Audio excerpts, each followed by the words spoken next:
Good afternoon guys. Andito pala tayo sa bansang Croatia. Oras ay alas 12 ng tanghali. Ito yung lugar kung saan kami na-assign. Ano, puno ng kahoy. Yan. Yan po yung bahay ng amo namin. Yan.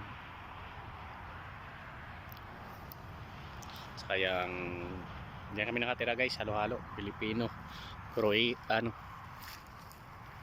mga Nepal at India. Diba?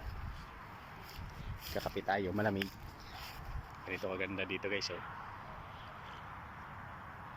Maalaga sila sa mga punong kahoy. Oh, diba? Diyan lang kami pumapasok. Pasok namin alas 6, kahit magising ka ng 5, okay lang. Yan.